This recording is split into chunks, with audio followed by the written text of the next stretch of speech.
gear grip on there. It's square grip so you can get the thumb on the crease there, just to make sure that's right. So then in the setup routine, you just want to get centered kind of in the arches of your feet, and then you want to slightly flex, kind of bend from the hips, and you want your weight in the shoelaces, pretty much, pretty centered. To not.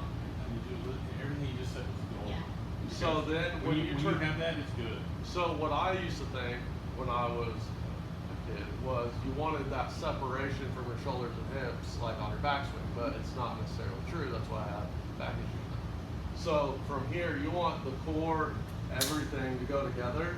And so look right there at the butt of the club or the pan. Yeah. See how it's outside my hand? Yeah. So I'm gonna pull this over so we can use this tape on the ground, so we're going to get the set up ball position of like a 7-iron, and then your left foot you want to have a little bit external out to help you turn through, because if you're square you're going to be resisting that. So if this is now like where my ball is and I got that right there, my hands when I look down are inside the tape, club head's outside the tape.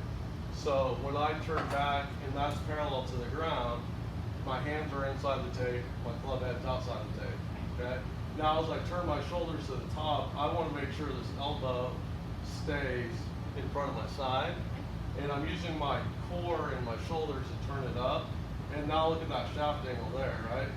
So now I'm fully turned right there at 90 degrees, right? And look where my hands are. They're in front of like my right pec. They never get under, I never like to see an arm under my shoulder plane.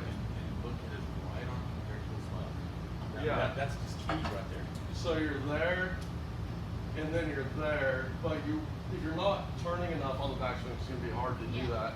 And then you can also do it this way, and you can look at make sure you're staying centered, and see there, I'm 90-degree shoulder turn, right? But look where the club is, right? It's not parallel to the ground.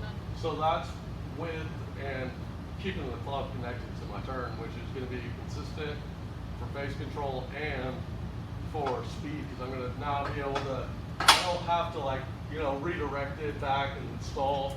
But what so what most people do is they turn too flat from the get-go, right? So then you're over here. So now you got to redirect because you're athletic and your instinct's like, oh, I got to redirect. So now I'm going like this, but now I'm too steep. So if I'm too steep and like, you're not over the top, but most people are over the top. So now if I try to turn, I'm gonna stick it in the ground and hit myself.